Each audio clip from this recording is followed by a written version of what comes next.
Continuamos hoy con nuestra serie expositiva del libro de los Hechos que tiene un título, se llama Jesucristo obra a través de su iglesia. Y hoy vamos a estudiar el capítulo 2 que ya acabamos de leer completamente y la enseñanza de hoy se titula ¿Testigos de quién? Así se llama, ¿Testigos de quién? Y quiero comenzar leyendo los primeros versículos de este capítulo 2. Hechos capítulo 2, versículos 1 al 4. Miren lo que dice este texto. Hechos capítulo 2, versículos del 1 al 4. Dice la palabra del Señor. Cuando llegó el día de Pentecostés, estaban todos unánimes juntos, y de repente vino del cielo un estruendo como de un viento recio que soplaba, el cual llenó toda la casa donde estaban sentados.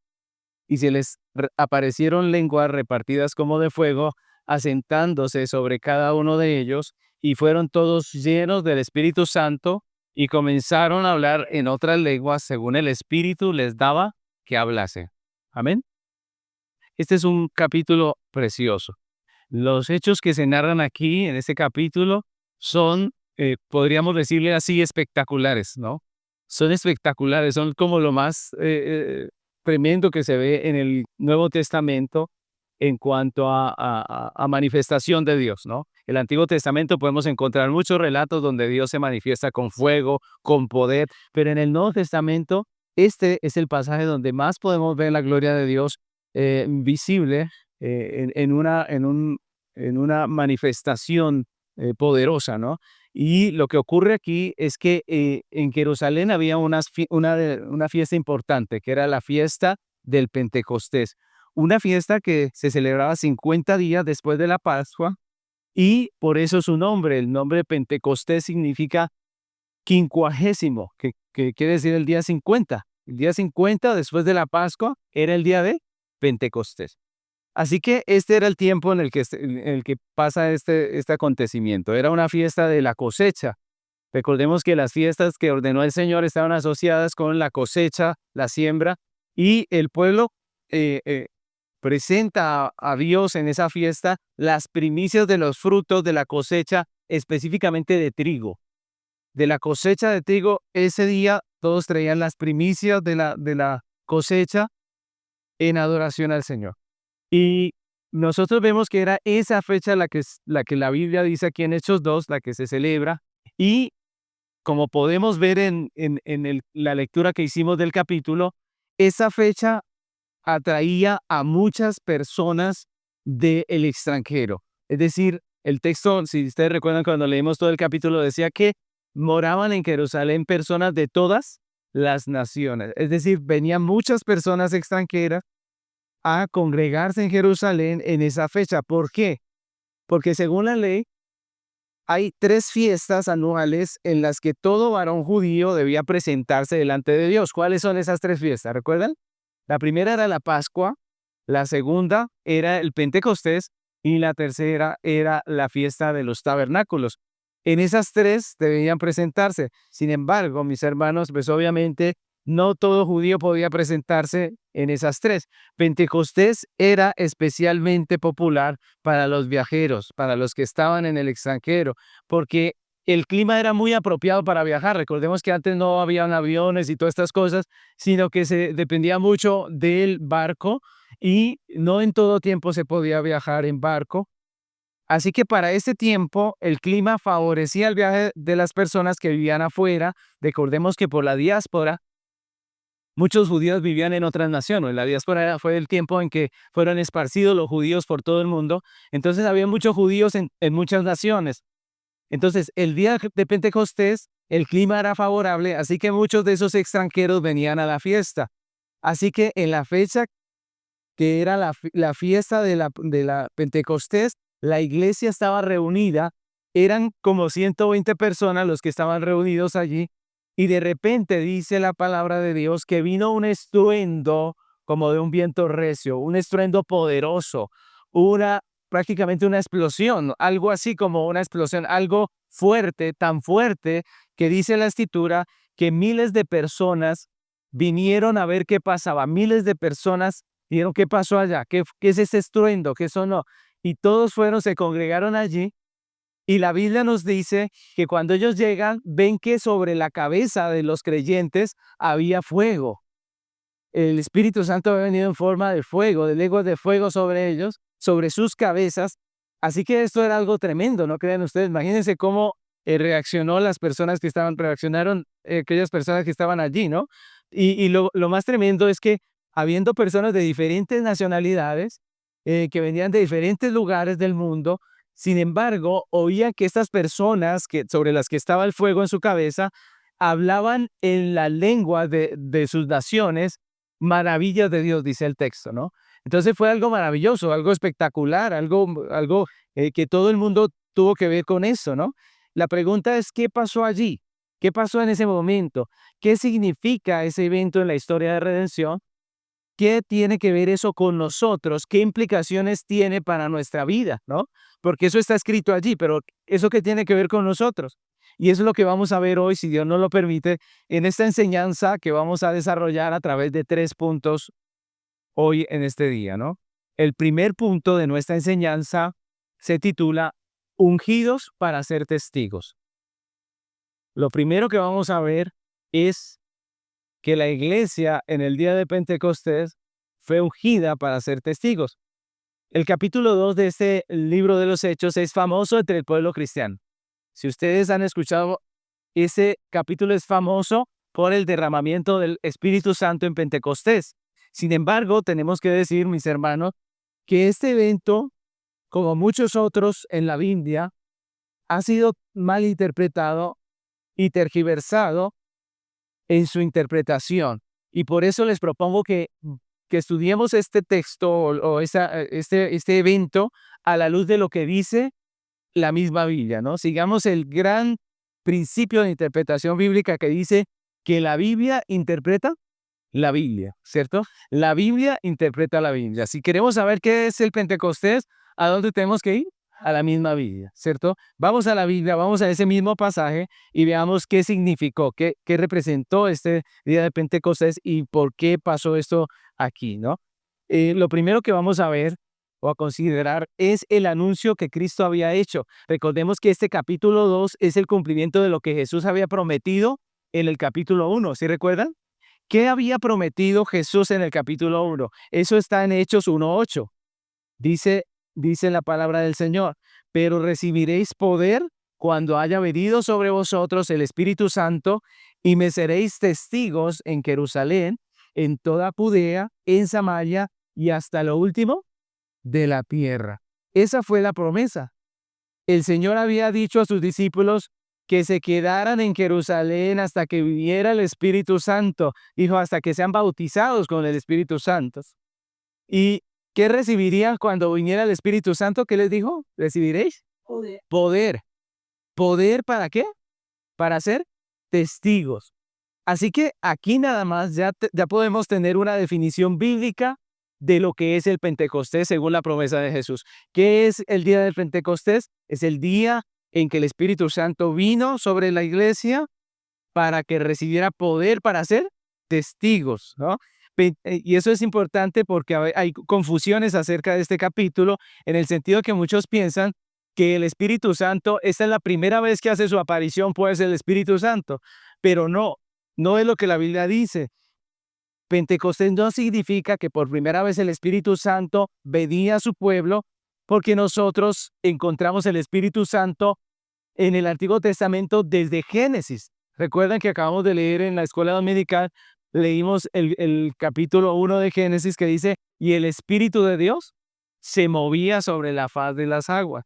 Ahora, lo que vemos desde el Antiguo Testamento es que el Espíritu Santo siempre estuvo con su pueblo. Él estuvo allí con su pueblo. Encontramos muchos pasajes que nos hablan acerca de esto.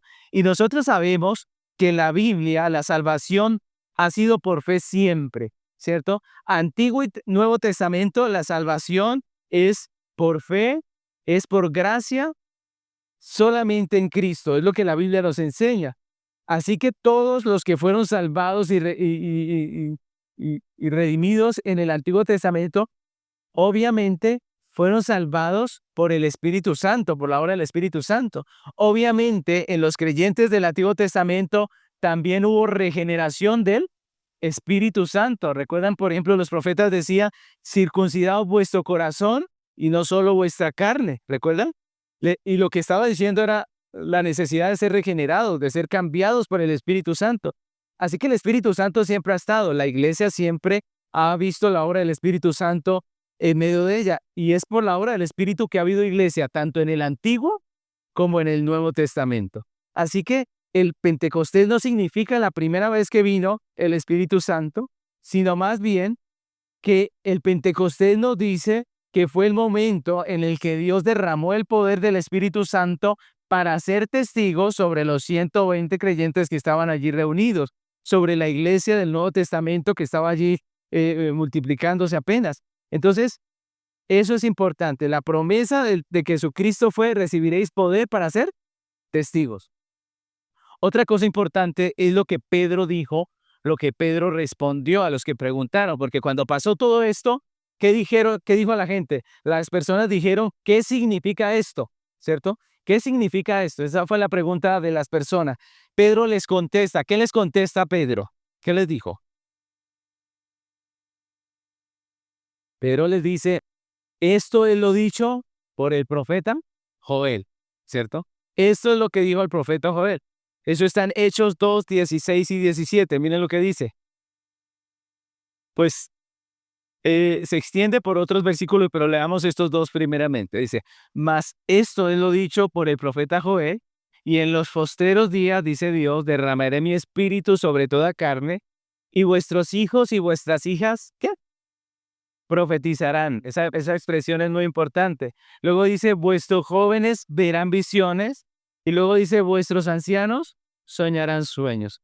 Dámoslo hasta ahí nomás. Y esto es el cumplimiento de una profecía que está en Joel capítulo 2, versículo 28 al 32. Y algunas personas ven la Biblia como dos pactos diferentes, ¿no? ¿Se han visto? Dicen, el Antiguo Testamento era un pacto, el Nuevo Testamento es otro pacto de Dios. Sin embargo, mis hermanos, la Biblia nos enseña que todo el libro, toda la escritura, es una sola historia, la historia de redención, una sola historia. Y en realidad no son varios pactos, es un solo pacto, el que existe en la Biblia. Sí, hay varios pactos que hablan de un solo pacto, el pacto de redención. De tal manera, mis hermanos, que el Antiguo Testamento es la promesa del pacto de redención y el Nuevo Testamento es el cumplimiento del pacto de redención. Miren que no son dos cosas diferentes, no. Lo que pasa es que el Antiguo Testamento es la promesa y el Nuevo Testamento es el cumplimiento. Y cuando venga el Señor Jesucristo será la consumación del pacto de redención. El Nuevo Testamento no es un pacto diferente, sino el cumplimiento del Antiguo. Por eso en Hechos vamos a ver que en muchas partes encontramos que los apóstoles predicaban y decían, esto es lo que dijo el profeta, esto es lo que dijo. ¿Por qué? Porque en el Nuevo Testamento se cumple lo que en el Antiguo era una promesa. Así que Pentecostés, está diciendo Pedro, es el cumplimiento de una de esas promesas. ¿Cuál? La promesa del profeta Joel. En el Antiguo Testamento, si ustedes recuerdan, el Espíritu Santo venía de forma específica sobre ciertas personas, capacitándolos para diferentes oficios. Y eso lo leemos en el Antiguo Testamento. Cuando leímos Éxodo, hablamos de esto, ¿no? Entonces, por ejemplo, el Espíritu Santo venía sobre sacerdotes para que cumplieran su misión, sobre los reyes, el Espíritu Santo venía, sobre los jueces, ¿recuerdan los jueces? Dice que el Espíritu Santo vino sobre Sansón, vino sobre el uno, sobre el otro, les dio la capacidad para ejercer un ministerio, un llamado, para hacer un oficio a los reyes, profetas, sacerdotes. Dios específicamente derramaba el Espíritu Santo. Pero Joel profetizó que en los postreros tiempos el Espíritu Santo se derramaría sobre toda la iglesia sin distinción, sobre toda la iglesia. Y el propósito fue dotar y equipar a la iglesia para la obra del ministerio. Facultar a la iglesia para cumplir el propósito de Dios en el tiempo cumplido, es decir, cuando ya pido la promesa de Jesucristo. Miren que es ahora en el Nuevo Testamento que Dios dice vayan y prediquen, ¿cierto? Es en el Nuevo Testamento. En el Antiguo Testamento sencillamente Dios estaba allí con su pueblo, Él sí le dijo que ellos serían luz para las naciones. Sin embargo, no había un mandato para ir por todo el mundo y predicar el evangelio. Pero aquí, en el Nuevo Testamento, en el pacto cumplido, hay un mandato: vayan y prediquen por todo el mundo. Y el Señor les llena de su espíritu. El Señor derrama su espíritu sobre los creyentes para que ellos tengan la capacidad de poder llevar el evangelio. Entonces notemos que él dice específicamente, el profeta dijo que nosotros se derramaría el espíritu sobre todos para que podamos profetizar, ¿no? Y profetizar no es lo que muchos piensan. Algunos piensan que profecía tiene que ver con hablar del futuro, ¿no? Como decirle, este año usted va a ir a tal lugar y va a hacer tal cosa. No, eso no es profecía. Es más, ustedes miran los profetas del Antiguo Testamento, la mayor parte del tiempo ellos no hablaron del futuro, sino que ellos predicaron el mensaje de Dios. De eso se trata profetizar, hablar el mensaje de Dios. Y para la iglesia, obviamente, lo que está diciendo es que Dios nos faculta para dar el mensaje de Dios, que es el mensaje del evangelio. Dios derramó su espíritu sobre todos los creyentes para que todos podamos tener la facultad de predicar el evangelio, de ser testigos, lo que dijo Jesús. ¿Testigos de quién? De Cristo. Entonces notemos que el profeta Joel también habla aquí de dones, como el don de lenguas, que tienen como fin la edificación del cuerpo de Cristo, que podamos nosotros ser testigos y no la vanagloria personal. Algunos piensan que los dones son como para sacar pecho y decir, yo tengo este don, ¿cierto? Y usted no lo tiene, y yo soy como mejor que usted.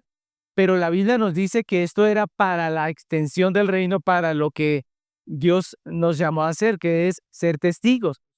Y notemos que en Hechos claramente está escrito y muestra que las lenguas que recibió la gente no fue una cosa extraña, rara, que no se entendía, que nadie entendía, sino más bien fue que Dios les dio la capacidad de hablar en idiomas de las personas extranjeras que habían venido. Eso es lo que dice el texto. Leámoslo, miren lo que dice Hechos 2, 9 al 11. Miren lo que dice ahí.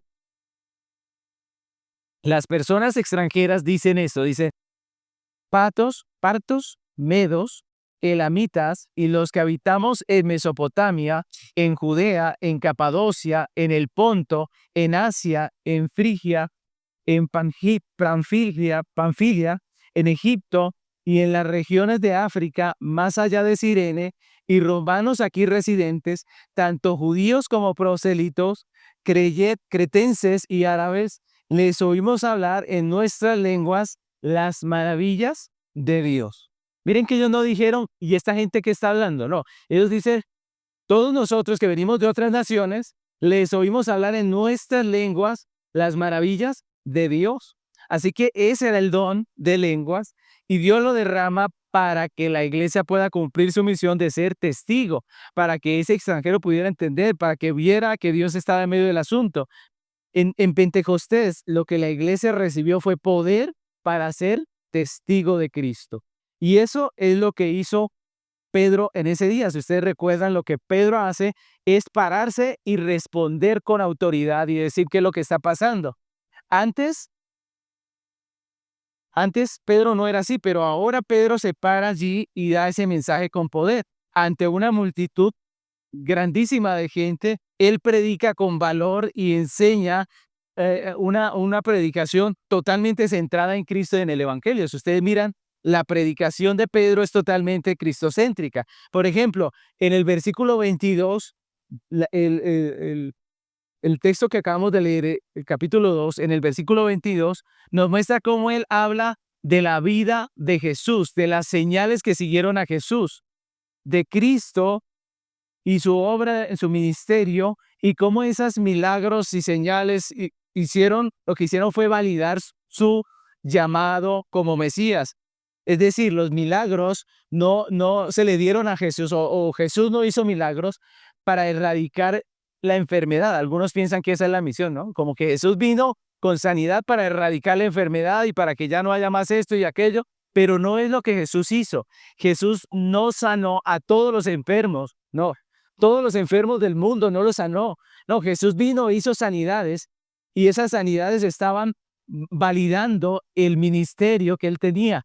Estaban validando de que él era el Mesías prometido. Recuerden que la profecía en Isaías dice que entonces los ojos de los ciegos se abrirán, el cojo saltará. Todas estas cosas están hablando de señales que seguirían al Mesías. Así que Pedro empieza a predicar, a decirle a la gente que Jesús era el Mesías y su vida lo manifestó. El 23, también Pedro une la soberanía de Dios a la responsabilidad del hombre, porque dio a entender que Cristo murió no por accidente, que Cristo murió no simplemente porque lo mataron, sino que eso hacía parte del plan determinado de Dios.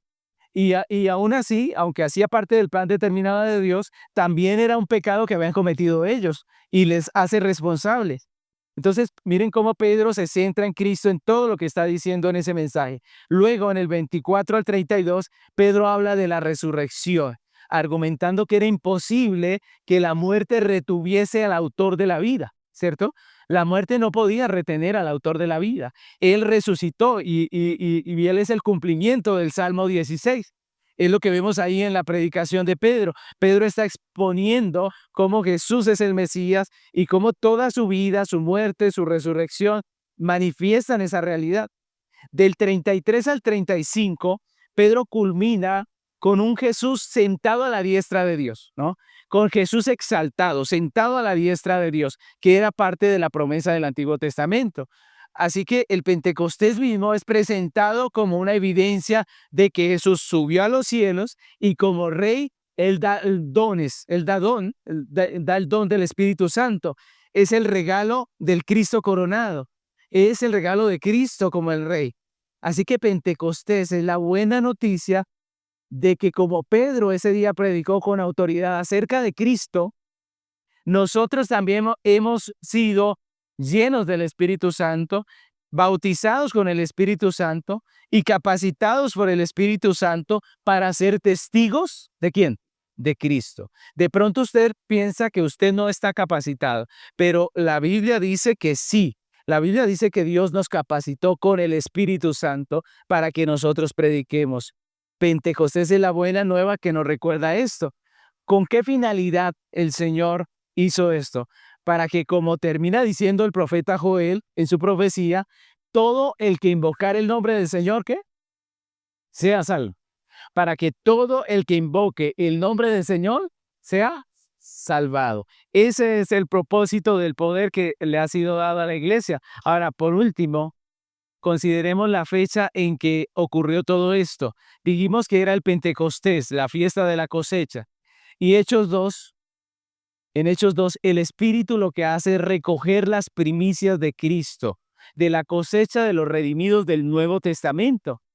Y dice Hechos capítulo 2, versículo 41, miren lo que dice ese versículo. Hechos 2:41 dice, así que los que recibieron su palabra fueron bautizados y se añadieron aquel día, ¿cuántos? Como 3,000 personas, dice. Recordemos que en este tiempo se contaban solo los varones. Cuando se hacían las cuentas, se contaban los varones. Eso debe haber sido una multitud inmensa, ¿cierto? De personas que ese día se añadieron a la iglesia. Así que esta es la primera cosecha, el Pentecostés. Son esas primicias de la iglesia. Y esa es la importancia del bautismo del Espíritu Santo, mis hermanos. Dentro de la historia de redención, la importancia de este momento de Hechos 2 tiene que ver principalmente con dar poder del Espíritu Santo a los creyentes para la misión, para el ministerio que nos ha sido encomendado.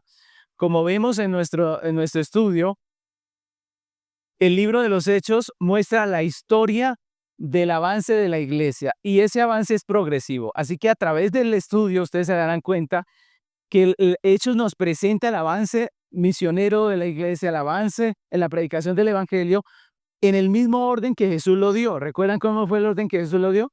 Les dijo, váyanse sean testigos ¿en dónde? Jerusalén, Judea, Samaria y hasta lo último de la tierra. Y esto tiene que ver con los grupos de personas que habían en ese tiempo. Los grupos de personas que habían en ese tiempo. Entonces, esa es lo que nos va a mostrar el libro de los Hechos. Cómo avanza el evangelio de Jerusalén, luego Judea, Samaria hasta lo último de la tierra. Y por eso, mis hermanos, a medida que vamos estudiando el libro, ustedes se darán cuenta que este evento del derramamiento del Espíritu Santo se va a repetir en el libro de Hechos 3 veces más. O sea, en realidad fueron 4 veces que el Señor hizo lo que aparece aquí en este texto. 3 veces más. Una de ellas con los samaritanos. Cuando se estaba llevando el evangelio a los samaritanos, el Señor volvió a hacerlo prácticamente diciendo, yo también derramo mi espíritu sobre los samaritanos para que ellos también vayan y sean testigos. Pero luego, también sobre los temerosos de Dios, Dios hace otra vez lo mismo, derrama su espíritu y ellos también están ahí incluidos. Es decir, Dios derrama su espíritu sobre toda su iglesia, es lo que está diciendo. Finalmente, esto vuelve a pasar con los gentiles.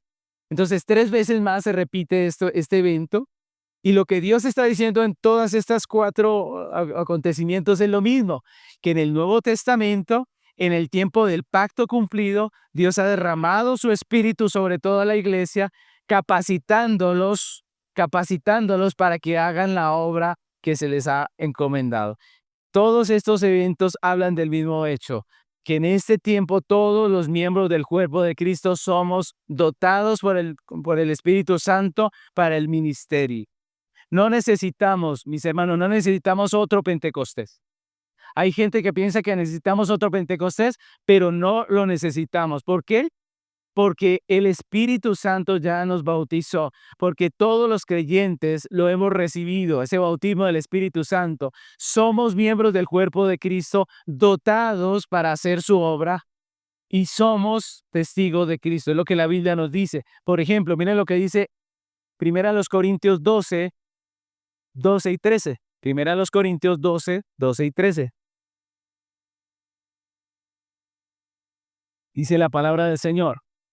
Dice Pablo a los corintios, les escribe, les dice, porque así como el cuerpo es uno y tiene muchos miembros, pero todos los miembros del cuerpo, siendo muchos, son un solo cuerpo, así también Cristo. Ojo, ahí nos está hablando de que todo el cuerpo, todos los creyentes hacemos parte del trabajo de la iglesia. Todos somos el cuerpo de Cristo, no solo el pastor. Todos. Todos tenemos dones dados por Dios, pero luego sigue diciendo, ¿por qué? Porque por un solo espíritu fuimos todos, ¿qué? Bautizados en un cuerpo, sean judíos o griegos, sean esclavos o libres, y a todos se nos vio a beber del mismo espíritu. ¿Cuántos creyentes son bautizados por el Espíritu Santo según este texto? Todos. Todos los creyentes hemos sido bautizados por el Espíritu Santo. ¿Cuántos tenemos parte en la obra del Señor en esta tierra? Todos los creyentes tenemos parte. ¿Cuántos somos miembros del cuerpo de Cristo? Pues todos los creyentes. Lo que está diciendo aquí Pablo es que todos los creyentes hemos sido bautizados por el Espíritu Santo. ¿Necesitamos ser bautizados por el Espíritu Santo? No.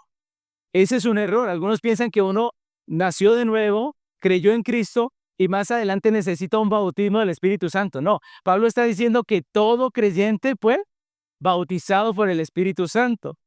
Y este capítulo termina mostrando eso, mis hermanos. Ustedes ven una iglesia preciosa al final. Los últimos versículos que leímos es una iglesia gloriosa. La iglesia como un solo cuerpo. Dice que había necesidades en ese tiempo, hubo un tiempo de hambre en la iglesia, de necesidad. Y lo que hicieron fue que los unos suplían las necesidades de los otros, compartían como una iglesia unida, perseveraban unánimes cada día en el templo, dice, todos perseveraban unánimes, partían el pan en las casas, comían juntos con alegría y sencillez de corazón. Dice que todos alababan a Dios y tenían favor para con todo el pueblo. Y Lucas añade que de esta manera, mis hermanos, a través del ministerio de la iglesia, Dios añadía a su iglesia a los que había de ser salvos. Esa es una iglesia gloriosa, una iglesia llena del Espíritu Santo, una iglesia para Dios. Y así deberíamos vivir siempre la iglesia. ¿No creen ustedes? Así debería vivir siempre la iglesia. Así deberíamos ser todos como miembros del cuerpo de Cristo, aprovechando los dones de Dios que nos han sido dados, aprovechando el poder de su Espíritu que ya tenemos todos nosotros para ser testigos y viendo cómo a través de nuestro trabajo el Señor añade cada día a la iglesia los que han de ser salvos. Así debería ser. Mis hermanos, la pregunta es, ¿esa ha sido la realidad de la iglesia en todo el tiempo que hemos vivido sobre la tierra? ¿Qué dicen ustedes? ¿Hemos estado así de unidos? ¿Hemos estado caminando como un solo cuerpo, así como muestran estos versículos de Hechos 2 al final? ¿O nos dividimos? ¿Nos dividimos o no nos dividimos? ¿Cierto? ¿Nos es fácil ser testigos de Cristo? Es muy fácil ser testigo de Cristo. Andamos por todo lado como un cuerpo unido, aprovechando el poder que tenemos del Espíritu Santo y los dones que nos ha dado para mostrar a Cristo. No, la realidad es que no, en muchos casos no. Y como hemos estado haciendo en nuestro estudio de Hechos, no vamos a quedarnos solamente con lo que deberíamos hacer, ¿cierto? Sino que vamos a ir un poco más allá. Vamos a ver la realidad pecaminosa de nuestro corazón, cuál es el problema nuestro por el cual no hacemos lo que deberíamos hacer y cómo vamos a hacerle frente a ese problema. Entonces vamos a pasar a nuestro segundo punto, que se titula Un testimonio que no corresponde. Un testimonio que no corresponde. Mis hermanos, si en el Pentecostés la iglesia recibió poder para ser testigos de Cristo, la pregunta es, ¿qué quiere decir testigo? ¿Qué quiere decir testigo de Cristo? Cuando Jesús prometió esto en Hechos 1:8, él usó una palabra muy interesante, es una palabra griega, que es martis. Así se escribe en el griego, no sé cómo se pronuncia, pero así se escribe. Y es la palabra de la cual viene la expresión nuestra, que es mártir, ¿cierto? Es decir, lo que Jesús dijo fue, y ustedes me serán mártires, ¿cierto? Y el asunto aquí es que la palabra mártir, lo que significaba en aquel tiempo, era uno que da testimonio de lo que vio. Se usaba más que todo en el ámbito judicial, de los testigos, los que decían lo que vieron, ¿cierto? Los que llevaban al tribunal y decían, ¿usted qué vio? Y él testificaba, yo vi esto, aquello y lo otro. Pues esa era la expresión mártir. Era el que daba testimonio de lo que vio, de lo que experimentó, de aquello que vio. Sin embargo, como ser testigo de Cristo hacía que la iglesia fuera perseguida y en muchos casos la gente muriera, ese término evolucionó de ser simplemente un testigo de lo que vio a ser alguien que arriesga su vida, que da su vida por el testimonio. Imagínense, así lo usamos hoy en día. Para nosotros un mártir hoy en día no es un testigo nada más, es alguien que murió, ¿cierto? Por causa del testimonio. Así que esa es la realidad acerca de lo que es ser un testigo. Fue la realidad para los discípulos y es la realidad para nosotros hoy. Ser testigo de Cristo no solo es contar una historia, es estar dispuesto a que esa verdad nos cueste la vida. Eso es ser testigo. Estar dispuestos a que esa verdad nos cueste la vida. Es una lealtad que supera el instinto de preservación, ¿cierto? Porque uno es leal hasta que la vida está en peligro. Pero Cristo pide una lealtad que va más allá de ese punto. Él dice, aunque tu vida corra peligro, ¿cierto? Eso es ser mártir. La realidad, mis hermanos, es que hasta ese momento, si ustedes recuerdan en la historia bíblica, hasta ese momento los discípulos no habían sido muy buenos testigos, ¿no creen? Porque cuando Jesús fue apresado y llevado a la cruz, ¿qué hicieron los discípulos? ¿Qué hicieron los discípulos? ¿Recuerdan? Salieron corriendo,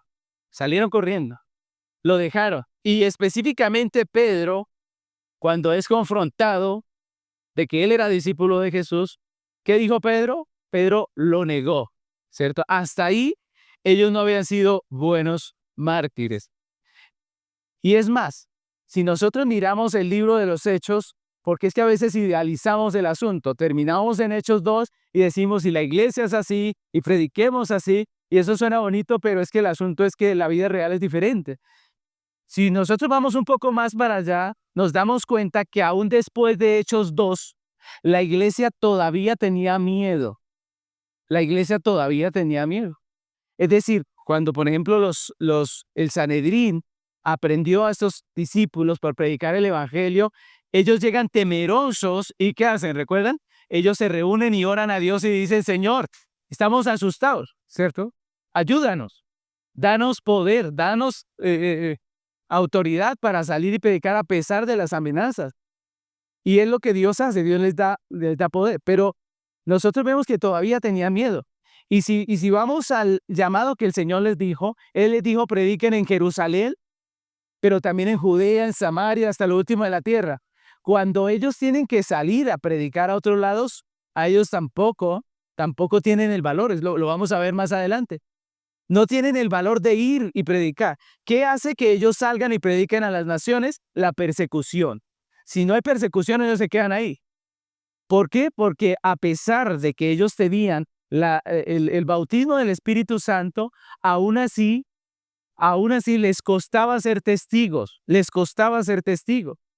No les fue fácil expandir el evangelio porque ellos mismos temían, ellos mismos no querían salir.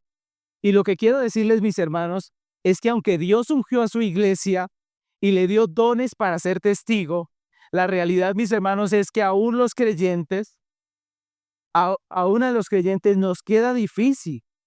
No nos es fácil tomar lo que Dios nos dio y hacer lo que Dios nos dijo.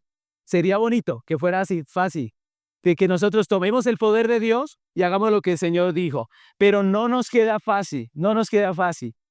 Y el asunto, mis hermanos, es que la iglesia muchas veces no cumple su labor. O yo les pregunto, ¿es muy fácil para ustedes testificar de Jesús? ¿Es fácil hablar de Cristo, exponer su fe? ¿O es más fácil muchas veces quedarse callado? ¿Qué creen ustedes? Es más fácil quedarse callado. Es más fácil hacer como que yo no soy cristiano, mejor no digamos nada, ¿cierto?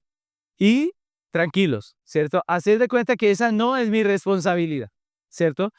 Y sencillamente dejar que pase el día, dejar que pasen las semanas, los meses, y yo callado, ¿cierto? Es lo más fácil que nos pasa a nosotros.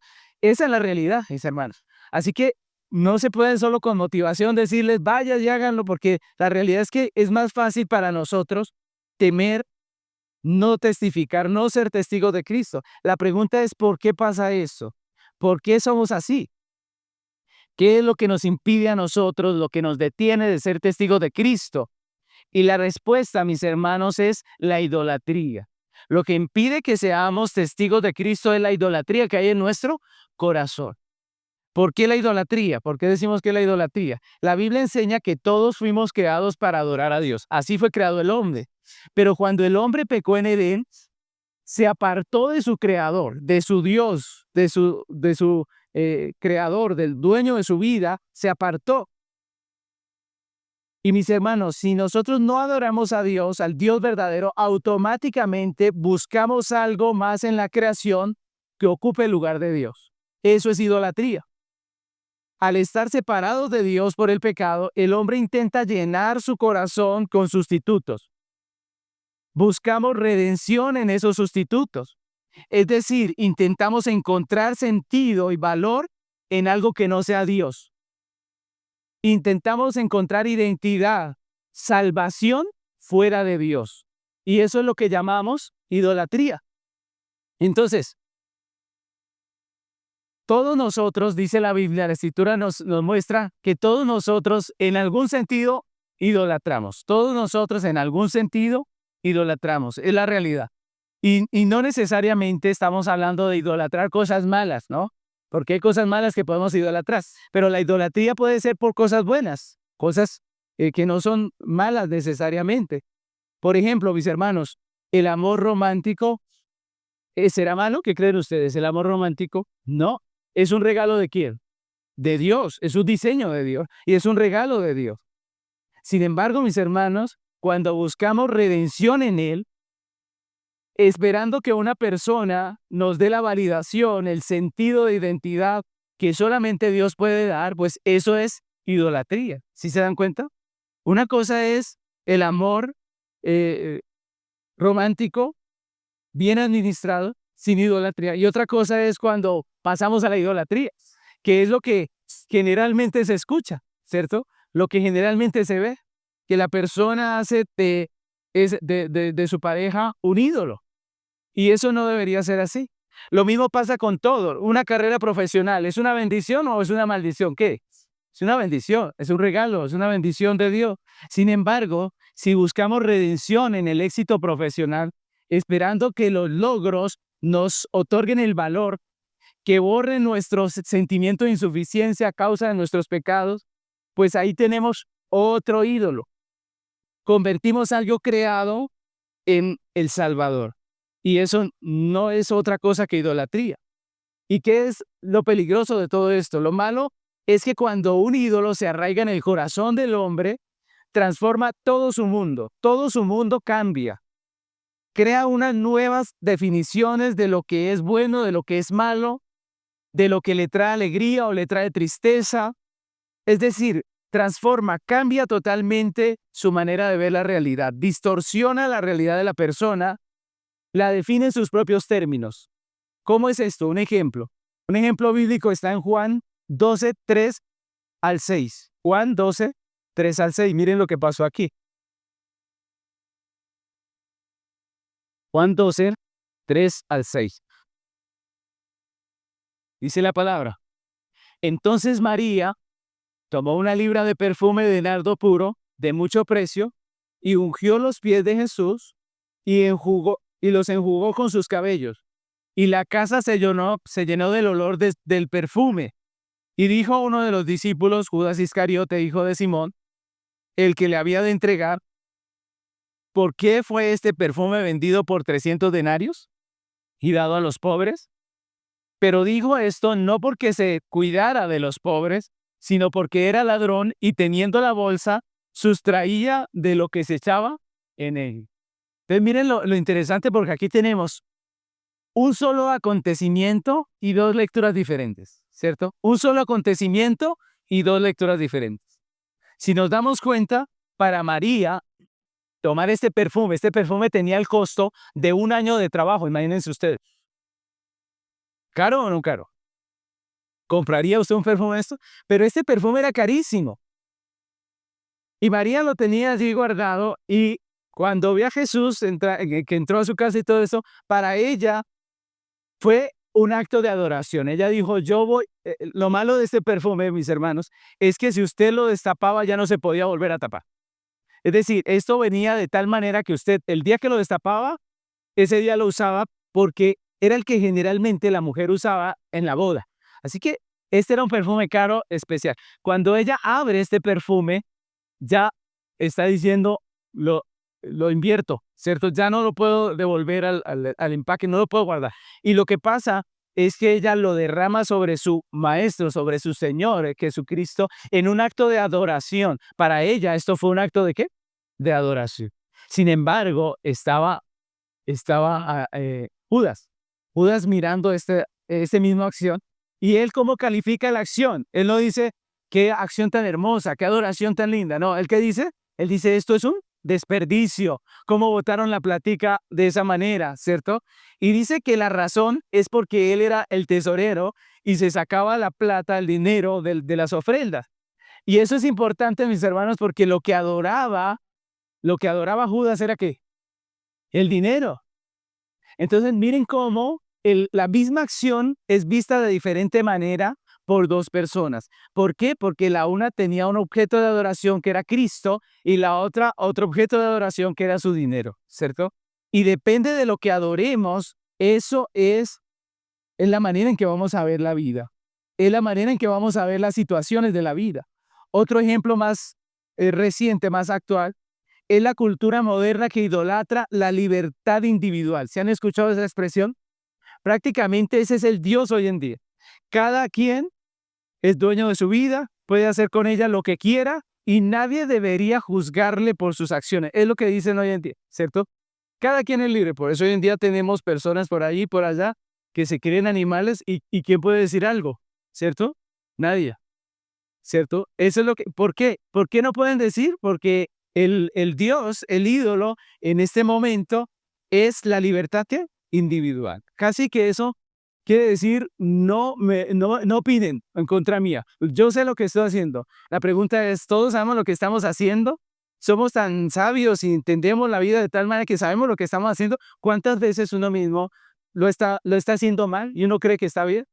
Mis hermanos, pero ese es el Dios hoy en día. Y como ese es el Dios, pues para la sociedad moderna que venga Dios y establezca unas leyes es como entrar a su privacidad, y por eso hoy en día mucha gente no soporta la ley de Dios, no soporta la Biblia, porque sencillamente cree que eso es una invasión de su privacidad, ¿cierto? Entonces, se les habla de sexualidad, se les habla acerca de la familia, se les habla acerca de lo que sea, y para ellos va a ser una ofensa. ¿Por qué? Porque tienen su Dios al que adoran, que es la libertad individual, y dicen, y esto no me lo toquen, ¿cierto? Esa es una realidad. Ese Dios hace que todo lo vean ellos de esa manera. Un buen consejo, ¿cómo lo toman ellos? Como un ataque, ¿cierto? Una predicación del evangelio, uno les predica el evangelio y creen que uno les está haciendo daño. ¿Por qué? Porque tienen un Dios que no se les puede tocar. Mis hermanos, escuchen esto. Cada quien, con la manera en que vive, piensa, según la idolatría que hay en su corazón, testifica de aquello que adora. Eso es una realidad. Cada quien, con la manera en que vive, con la manera en que piensa, según la idolatría que hay en su corazón, de eso testifica, de eso testifica. Eso quiere decir que en realidad todos los hombres somos testigos de algo. Todos los hombres somos testigos de aquello que adoramos. La pregunta no es si somos testigos, la pregunta es ¿de qué somos testigos? ¿Cierto? ¿De qué somos testigos? Nuestro testimonio está ligado a nuestra adoración, porque como María y como Judas, inevitablemente terminamos dando testimonio de aquello en que confiamos. Si ustedes se dan cuenta, inevitablemente Judas mostró lo que adoraba. ¿Sí se dieron cuenta? Inevitablemente. Inevitablemente María también mostró aquello que adoraba. Y así en la vida real, todos mostramos con nuestras acciones qué es lo que adoramos y defendemos nuestros ídolos con nuestras acciones. Somos capaces de dar nuestra vida sirviendo aquello que adoramos y eso se hace evidente en nuestra vida cotidiana. No importa que usted diga, yo no soy idólatra, su vida manifiesta lo que realmente adora. Por ejemplo, vemos en el huerto de Edén, Eva pecó porque se puso a sí misma, a su deseo por encima de Dios, de lo que Dios había dicho, lo que él había mandado. Acán se robó el oro, ¿recuerdan? Acán en el campamento que guardó el oro, él se robó el oro. ¿Por qué? Porque creía o pensaba o en su mente veía que era más importante el oro que lo que Dios había mandado, que Dios, ¿cierto? Lo mismo pasó con la negación de Pedro. Pedro negó a Jesús porque había algo que valoraba más. ¿Qué era? Su propia vida, ¿cierto? Él dijo, uy, no, donde yo lo confiese, ¿qué pasa? Me matan, ¿cierto? Así que yo prefiero negarlo y conservar mi vida. ¿Se dan cuenta? Siempre ponemos algo por encima de Dios. Siempre hay algo que idolatramos y por eso nos vivimos como vivimos, mis hermanos. Y todos ellos, cada uno en su tiempo, dio testimonio con sus acciones de qué era lo que verdaderamente valoraba, qué era lo que verdaderamente adoraba, cuál era su ídolo. Por ejemplo, les invito a que piensen por un momento en el caso de Acán. ¿Recuerdan? ¿Qué aprendieron los hijos de Acán cuando ven que su padre venía con un oro y con un manto a esconderlo en la tienda? Y le dice al muchacho, páseme la pala rápido porque hay que abrir un hueco aquí, ¿cierto? ¿Qué piensa el muchacho? Le pudieron haber enseñado la Biblia desde niño, pero es que estaba viendo en su papá. Él estaba viendo que el papá dijo, el oro es más importante que lo que dijo Dios, ¿cierto? ¿Qué pensó la esposa? ¿Qué pensó la esposa cuando ve al marido haciendo esto? ¿Sí se da cuenta? ¿Testificamos o no con nuestra vida? Claro que sí. No importa lo que digamos con la boca. La realidad es que con nuestra vida manifestamos aquello que es para nosotros un ídolo.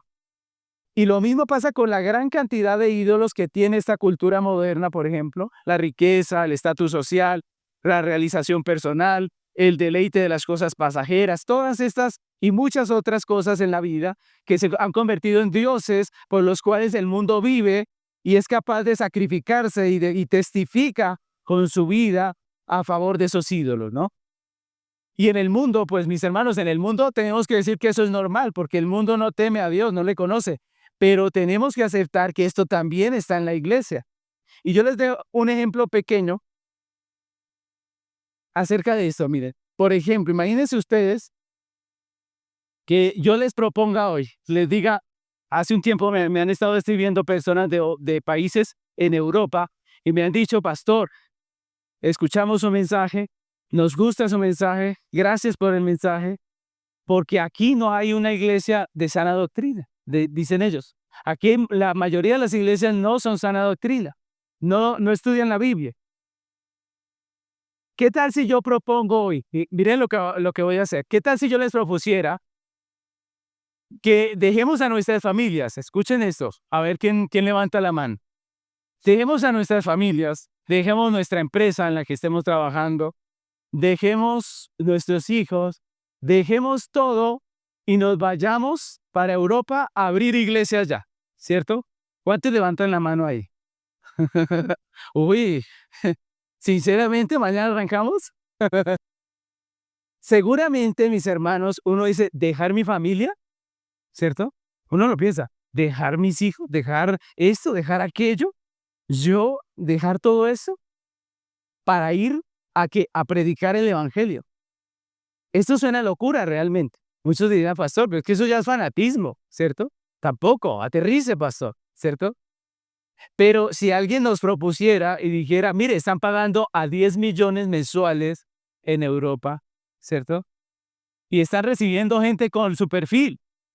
Yo le invito, vamos. ¿Cómo piensa uno? ¿Uno dice, eso es una locura? No. De pronto llega uno a pensar más bien que es una buena oportunidad. Uno dice, esta es una buena oportunidad. Y lo piensa, uno dice, y yo les pongo que ustedes piensen en esto. ¿Cuántas personas se van? No digo que esté mal, pero digo, ¿cuántas personas se van por causa del dinero y dejan a sus familias y dejan todo lo que tienen? Y eso no es locura, ¿cierto? Eso no es locura. Y es un ejemplo para que veamos cómo están nuestras prioridades en nuestro corazón. O sea, miren que eso es una realidad. Nosotros vemos eso como una oportunidad, pero cuando es por Cristo, pareciera una locura. ¿Sí se dan cuenta? ¿Qué hace que la propuesta cambie? Es lo que valora nuestro corazón, lo que realmente le importa a nuestro corazón.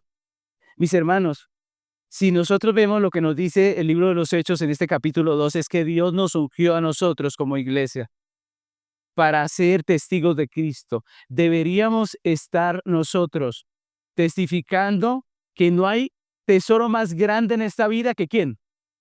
Que Cristo. Esa debería ser nuestra predicación. Deberíamos estarle diciendo a todos que Cristo es lo máximo. Deberíamos con nuestra vida testificar acerca de Cristo, con nuestras acciones, nuestras palabras, pero la realidad es que en muchos casos eso no es así. Preferimos adaptarnos a los ídolos de la cultura y terminamos como el mundo, dándole más importancia a las cosas que a quién, que a nuestro Dios. Y esa es una realidad. La pregunta es, ¿qué es aquello que nosotros valoramos más que a Dios? Y es una pregunta para que nos hagamos a nuestro corazón. ¿Qué es lo que valoramos más que no nos deja ser testigos? Debería ser Cristo lo que más valoremos, pero la realidad es que en muchos casos esa no es la realidad. Eso no es. No podemos salir de aquí simplemente diciendo vamos a hacerlo, no. ¿Cuál es la solución entonces para nuestra idolatría del corazón? Nuestro tercer punto se titula El testigo fiel. La solución para la idolatría del corazón del hombre no es un simple ejercicio de fuerza de voluntad. No es que a partir de hoy vamos a ponerle ganas a esto y vamos a adorar al Señor en vez de las cosas. No. Deberíamos empezar sabiendo que la única solución es Cristo. Es Cristo. Deberíamos empezar haciendo un chequeo en nuestras vidas acerca de qué es aquello que está por encima de Cristo en nuestro corazón. ¿Qué es lo que está ahí en nuestras vidas, que está por encima del Señor? No solamente deberíamos pedir perdón por una falta, sino admitir que hacemos de las cosas ídolos. Hacemos de las cosas ídolos, dioses falsos. Pero si realmente queremos una transformación verdadera, la solución está solamente en Cristo. Debemos mirar a Cristo, encontrar en Él nuestro todo. Él debe ser nuestro todo. Hay una cita preciosa en Apocalipsis 1, 5 al 6. Miren lo que dice este versículo. Estos versículos dicen: y de Jesucristo, el testigo fiel, el primogénito de los muertos y el soberano de los reyes de la tierra, al que nos amó y nos lavó de nuestros pecados con su sangre y nos hizo reyes y sacerdotes para Dios su Padre. A Él sea gloria e imperio por los siglos. Amén. Y mis hermanos, lo hermoso de este versículo es que aquí Juan llama a Jesús como el testigo fiel, ¿cierto? Jesús es ¿quién? El testigo fiel. Y eso es precioso porque antes de que nosotros seamos testigos de Cristo, Cristo fue el testigo del Padre para con nosotros. Cristo fue el testigo fiel. Jesús no solo nos habló del amor de Dios, Él fue el amor de Dios encarnado. Fue el testigo fiel que no retrocedió ante la cruz. Como el máximo testigo y mártir, Jesús dio su vida para redimirnos, para salvarnos. Él entregó su vida en el juicio que merecíamos nosotros, para que nosotros podamos ser testigos ahora de una libertad que no ganamos. Él nos amó cuando éramos enemigos y su testimonio no fue condicional, sino que Él se entregó voluntariamente por amor pactual. Mis hermanos, y es por ese Cristo que fue el testigo fiel que murió por nosotros, que ahora nuestra vida entera es una ofrenda de gratitud a Él. Es solamente cuando vemos a Cristo siendo el testigo por nosotros, el que nos redimió, el que nos salvó, es mirándolo a Él. Miren lo precioso. Nuestra santificación no es fuerza de voluntad, es mirar a Cristo. Es su evangelio. El evangelio no solamente es para salvación, es nuestra santificación. Solo en la medida que nuestro corazón haya satisfacción en Cristo, seremos librados de nuestros ídolos. Y estaremos dispuestos a ser testigos suyos y a vivir y a morir por Él, como dijo Jesús. Dejaremos de ser como Judas y nos rendiremos a sus pies como María, derramando lo mejor de nosotros. Y no nos va a parecer caro. Lo que vemos en la parábola de Mateo 13:44, miren lo que dice ese versículo, dice en Mateo 13:44. Además, el reino de los cielos es semejante a un tesoro escondido en el campo, el cual un hombre halla y lo esconde de nuevo, y gozoso por ello, va y vende todo lo que tiene y compra aquel campo.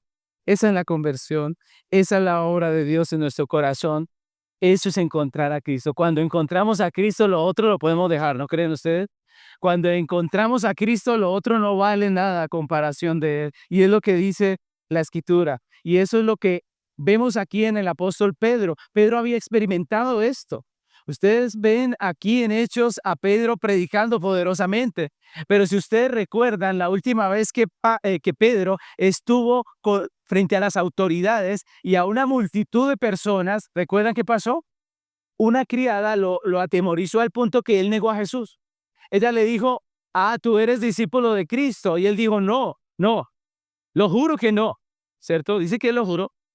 Mis hermanos, ese era el Pedro antes de ese momento. Pero ahora, frente a esos mismos que mataron a Jesús, él los confronta y les dice: ustedes mataron al justo, ustedes mataron a Cristo. ¿Qué pasó con Pedro? ¿Tomó una clase de oratoria para llegar a ser un hombre así poderoso en su predicación? No. ¿Qué cambió la vida de Pedro? Mis hermanos, es que su corazón había experimentado el perdón del Redentor. Es que cuando él lo negó, Jesús se acercó y le dijo: Pedro, ¿me amas? Apacienta mis ovejas. Él había experimentado a Cristo, él había vivido a Cristo, él había visto a Cristo. Y solamente una persona que ha sido testiga de Cristo, que ha visto a Cristo, puede manifestarlo, puede ser testigo ahora. Mis hermanos, en su corazón él había experimentado el perdón del Redentor.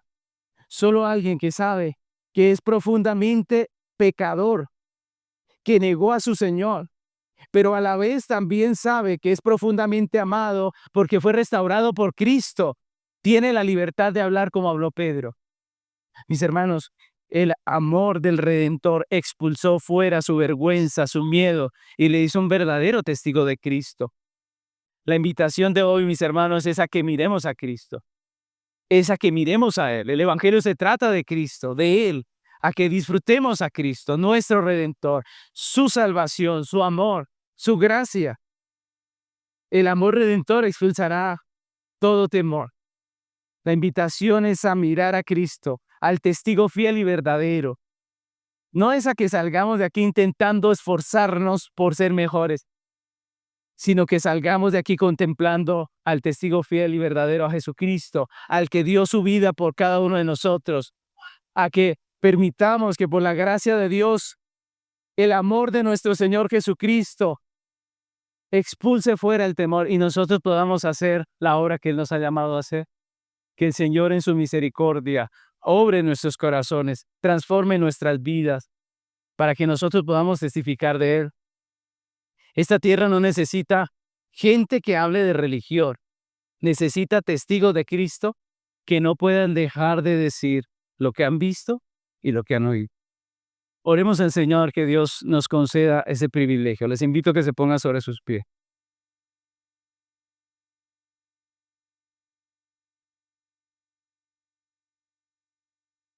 Oremos.